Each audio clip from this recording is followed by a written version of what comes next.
नमस्कार, आदाब। आप देख रहे हैं द जस्टिस हिंदी। खबर बरेली से है, जहां थाना भुता पुलिस ने बैंकिंग फ्रॉड के एक ऐसे नेटवर्क का खुलासा किया है जो भोली भाली जनता को झांसे में लेकर उनके नाम पर करोड़ों रुपए का अवैध लेन देन कर रहा था। इस मामले में पुलिस ने 2 शातिर आरोपियों को गिरफ्तार किया है, जिनकी गतिविधियां सुनकर आप भी हैरान रह जाएंगे। दरअसल ये आरोपी आम लोगों को व्यापार बढ़ाने का सपना दिखाते थे। उनसे आधार कार्ड, पैन कार्ड और जरूरी दस्तावेज हासिल कर लेते थे और फिर उन्हीं कागजों के सहारे फर्जी तरीके से मेल अकाउंट खुलवाए जाते थे। इन खातों पर असली खाता धारक का नाम नहीं, बल्कि पूरी तरह से आरोपियों का नियंत्रण रहता था और इन्हीं खातों से करोड़ों रुपए का लेन देन किया जा रहा था। पुलिस को जैसे ही इस गिरोह की सूचना मिली, तत्काल कार्रवाई करते हुए कस्बा भुता के उदयपुर पुलिया के पास घेराबंदी की गई। यहाँ से पुलिस ने शाहिद और अमित गुप्ता को गिरफ्तार कर लिया। तलाशी के दौरान शाहिद के पास से एक मोबाइल फोन और 3000 रुपए नकद, जबकि अमित गुप्ता के पास से एक मोबाइल फोन और 3000 रुपए नकद बरामद हुए हैं। जांच में यह भी सामने आया है कि आरोपी सिर्फ एक फर्जी फर्म तक सीमित नहीं थे।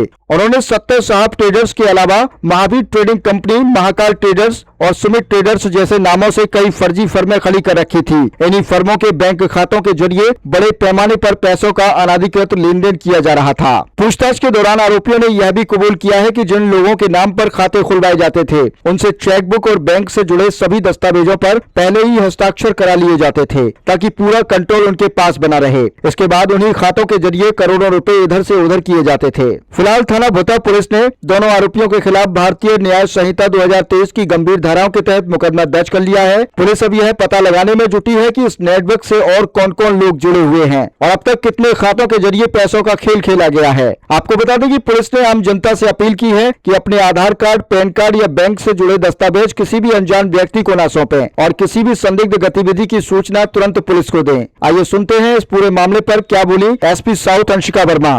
करोड़ों का लेन देन का मामला का खुलासा हुआ है, क्या मामला है, किस तरह से ये लेन देन करते थे? थाना भुता क्षेत्र अंतर्गत शब्बू नाम के एक व्यक्ति के, जो केसरपुर का निवासी, उसके द्वारा एक तहरीर दी गई, जिसके अनुसार 2 व्यक्ति जिनका नाम अमित गुप्ता और शाहिद है, इनके द्वारा इसका आधार कार्ड एवं अन्य प्रपत्र प्राप्त करके एक मूल अकाउंट खुलवाया गया। मूल अकाउंट का उपयोग करते हुए एक फर्जी फर्म खुलवाई गई है, जिसमें पूर्व रचित दस्तावेजों का उपयोग किया गया है, जिसका नाम सत्य साहब ट्रेडर्स है। यदि सत्य साहब ट्रेडर्स की अकाउंटिंग देखें तो उसमें 1 साल के अंतर्गत 23 करोड़ 65 लाख रुपए का लेन देन देखा गया है। इसके अतिरिक्त अमित गुप्ता और शाहिद ने मिलकर 3 अन्य फर्म खुलवाई हैं, जिनका नाम महाकाल ट्रेडर, महावीर ट्रेडर और सुमित ट्रेडर्स है। प्रथम दृष्टया यह प्रतीत होता है कि इन दोनों द्वारा एक व्यक्ति जिसका नाम नीटू गुप्ता है, उसके लिए काम किया जा रहा था।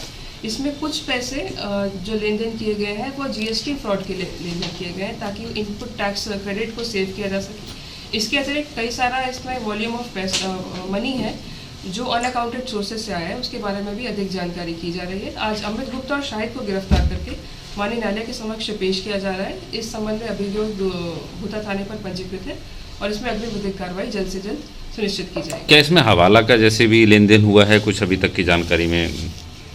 जैसा कि मैंने बताया, जो इनकी अकाउंट स्टेटमेंट्स है उसके अनुरूप इन्होंने लगभग 12 शेल कंपनियों के साथ ट्रांजैक्शंस किए हैं, जिससे यह प्रतीत होता है कि अनअकाउंटेड सोर्सेज जो मनी के वो हवाला के भी हो सकते हैं। इसके बारे में और गहनता से जांच पड़ताल की आवश्यकता है। जिसका खाता खुलवाया गया था, जिसके डॉक्यूमेंट से, उसको क्या लालच दिया था? उससे डॉक्यूमेंट किस लालच पे लिए थे इन्होंने? जिसका खाता खुलवाया शब्बू नाम का जो व्यक्ति है, वो जरी का कारीगर है। उसको यही लालच दिया गया था कि आपके जरी के काम में वृद्धि कराई जाएगी और उसको एक्सपोर्ट लेवल तक भी ले जाया जाएगा। उसको आखिर पता कैसे चला? क्योंकि लगभग 1.5 करोड़ रुपए उस पर बकाया भी जीएसटी का आया है। शब्बू सामान्य दिन पे जब बैंक में गया और खाते में ट्रांजैक्शन के लिए गया, तो बैंक द्वारा उसे सूचित किया गया कि उसके खाते में 1.5 करोड़ की लगभग टैक्स लायबिलिटी। तब उसको जानकारी मिली, उसके बाद अब जाके इसने रिपोर्ट किया, तब इस पर विधिक कार्रवाई की गई।